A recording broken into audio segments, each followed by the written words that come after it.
Welcome friends. सामाजिकरण, जैसा कि पिछले वीडियो लेक्चर में मैंने विस्तार से आपको उसका अर्थ समझा कर दिया हुआ है। सामाजिकरण की प्रक्रिया किस तरह कार्यान्वित होती है, किस तरह वह ऑनगोइंग आगे बढ़ती है, इसका उत्तर देने का काम बहुत सारे विश्लेषकों ने दिया हुआ है, बहुत सारे फिलोसोफर्स ने दिया हुआ है।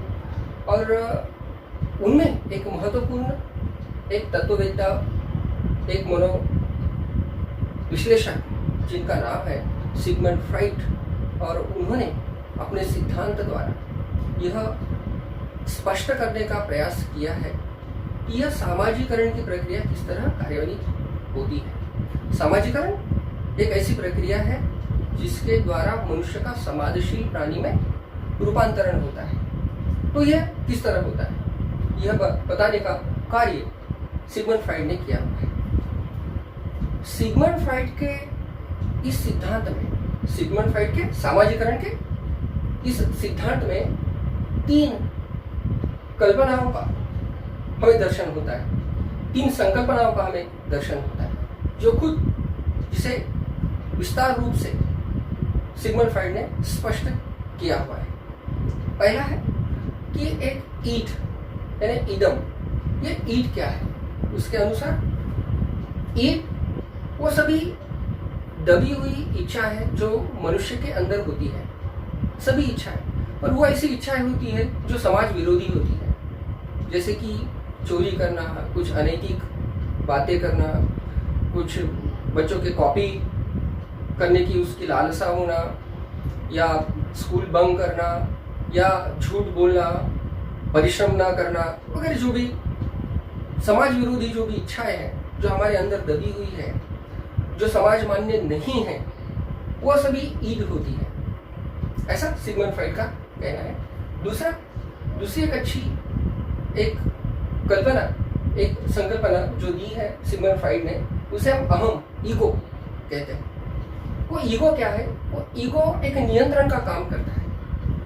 नियंत्रण मतलब व्यक्ति के मस्तिष्क में, व्यक्ति के मन में जो सभी बुराइयां, जो बुरी इच्छाएं हैं, वो व्यक्ति आगे लाने की कोशिश करता है।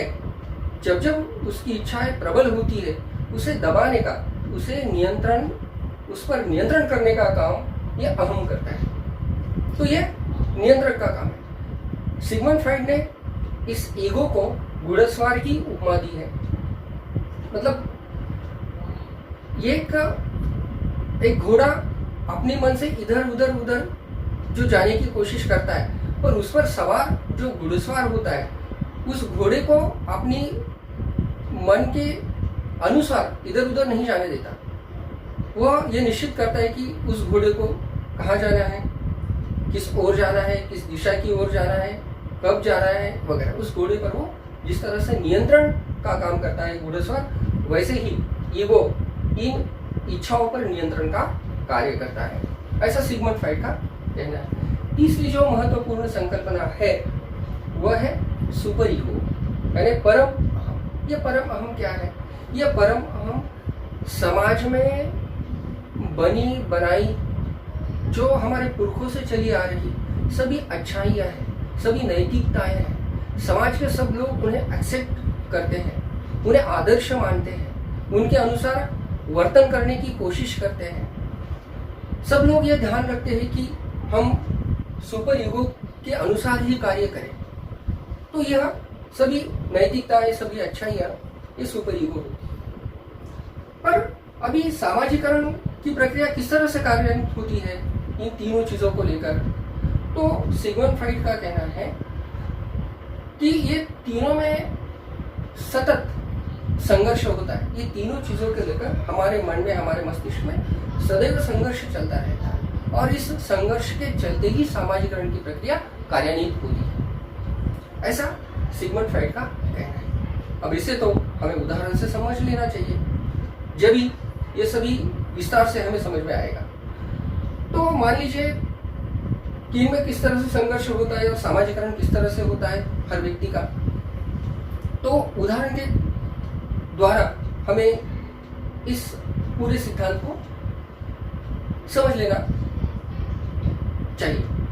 तो मान लीजिए जैसा एक स्कूल है, 200-400 बच्चों का वो स्कूल है, उसमें 7वीं 8वीं का एक क्लास है, उस क्लास में कुछ 70-80 बच्चे हैं ऐसा मान लीजिए, और वह बच्चे मेहनत करते हैं, सुबह उठते हैं, 5 बजे उठते हैं, होमवर्क करते हैं, फिर फ्रेश होते हैं, ठंड है गर्मी है फिर भी वो वैन में बैठते हैं, समय पर स्कूल जाते हैं, टीचरों की डांट खाते हैं, फिर भी पढ़ाई करते हैं, दिल लगा कर पढ़ते हैं, परिश्रम करते हैं, घर आते हैं, फिर पढ़ाई करते हैं, फिर ट्यूशन जाते हैं, फिर और इस तरह से उनका सतत ये प्रयास रहता है।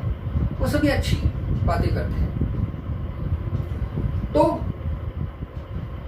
उन बच्चों में इन बातों के साथ कुछ दबी हुई बुराई इच्छा भी है या होती है। मतलब उन्हें भी लगता है कि आज स्कूल को बंक कर दे, आज स्कूल ही ना जाए, आज कुछ बहाना करके माता पिता से झूठ बोल दे, कुछ कारणवश घर पर रहकर मोबाइल गेम उस पर कुछ खेले, या सिनेमा को जाए, या कुछ पूरे दोस्तों के साथ जाए, इस परिश्रम से छुटकारा पाए। ऐसी कुछ बुरी इच्छाएं भी उनमें होती है, पर ये सभी उनकी दबी हुई इच्छाएं बाहर नहीं आ पाती, क्योंकि उनका ईगो उन्हें रोकता है। उनका ईगो नियंत्रण का काम करता है।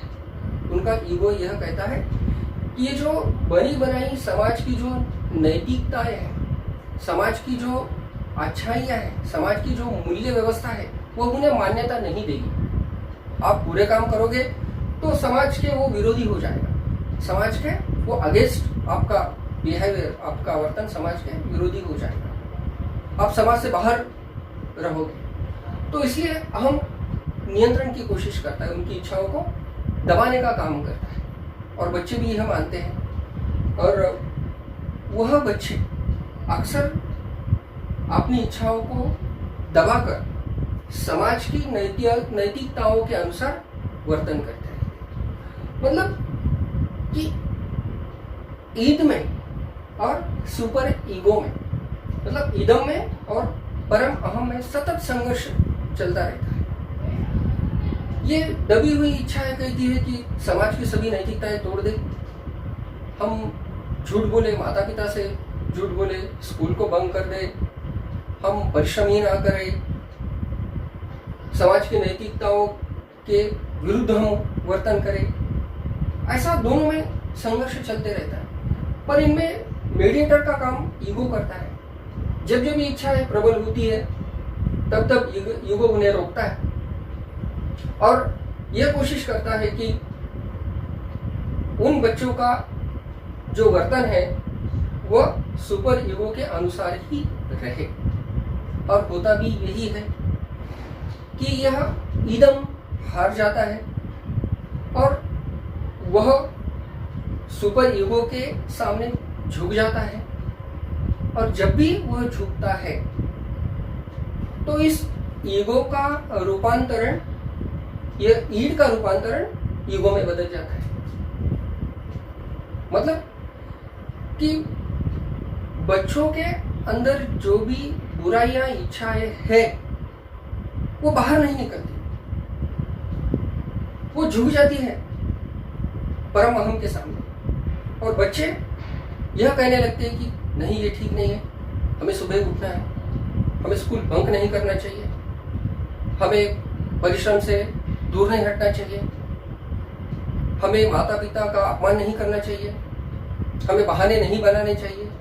मतलब बच्चे ये नहीं करना चाहिए, वो नहीं करना चाहिए, हमें ऐसा नहीं करना चाहिए, इस तरह से बातें जो भी सीखते हैं, अर्थात वो ईगो ही होते हैं।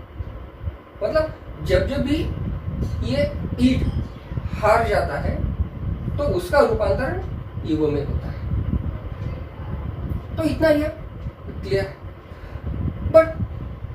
कि मतलब जब ऐसा होता है उन बच्चों का सामाजिकरण होते रहता है।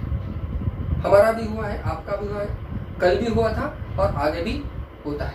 हमारी जब भी ये दबी ये जो इच्छाएं हैं, हम जब भी उसे सामने लाने की, उन्हें बाहर निकालने की कोशिश करते हैं, हमारा ईगो कहता है कि नहीं ये ठीक नहीं है, क्योंकि सुपर ईगो के वो खिलाफ हो जाएगा, तो हम हार जाते हैं। हमारी जो इच्छा है हम मन में ही उनको दबा करके रखते हैं और यह ग्रहण करते हैं, यह अच्छी तरह से समझते हैं कि नहीं, समाज की मान्यताओं के अनुसार ही हमें चलना चाहिए, हमें अच्छा करना चाहिए, हमें अच्छा बर्ताव करना चाहिए।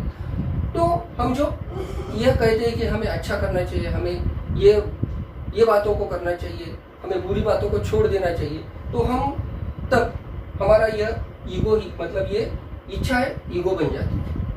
ऐसा सिगमंड फ्राइड का कहना है। जब भी यह प्रक्रिया पूर्ण होती है तब व्यक्ति का, मनुष्य का, बच्चों का सामाजिकरण हो जाता है, ऐसा सिगमंड फ्राइड का कहना है और यही उसका सामाजिकरण का सीधा है। बट कि बहुत बार ऐसा जरूरी नहीं है कि यह ईट परम अहम के सामने झुक जाए। ये 70-80 बच्चों का जो क्लास है उसमें 2 या 3 बच्चे ऐसे होते हैं कि जो हमारी उनकी दबी हुई जो इच्छाएं हैं उनको वो बाहर निकालने में वो कामयाब हो जाते हैं। मतलब वो कि समाज की नैतिकताएं के आगे उन्हें लांघ कर आगे उन इच्छाओं को बाहर लाते हैं। मतलब झूठ भी बोलते हैं, वह संघर्ष में इनको परास्त कर देते हैं, वो स्कूल को बंक भी कर देते हैं, बुरे दोस्तों के साथ भी चले जाते हैं, पढ़ाई नहीं करते, ऐसे जो विचलित व्यवहार वो बच्चे करते हैं। मतलब कि उनका ये जो इदम है अहम में नहीं बदल जाता है, तो हम यह कहते हैं कि उन बच्चों का सामाजिकरण नहीं हुआ है, क्योंकि उनका डिसोशलाइजेशन हुआ है, उनका विसामाजिकरण हुआ है। बच्चों का सामाजिकरण तभी होता है जब बच्चे समाज के नैतिकताओं के अनुसार वर्तन करें। अगर वो बच्चा नहीं करता है तो उसका डिसोशलाइजेशन होता है, उनका सोशलाइजेशन नहीं होता है। ऐसा तो इतना यह कॉम्प्लिकेटेड थ्योरी है, बट इन कुछ उदाहरणों के द्वारा मुझे आशा है कि इस लेक्चर में जो भी सिगमंड फ्राइड का मनोविज्ञान है, जो सामाजिकरण के ऊपर उसने लागू किया है, आपको शायद समझ में आए। तो मैं आशा करता हूँ कि इस लेक्चर को आप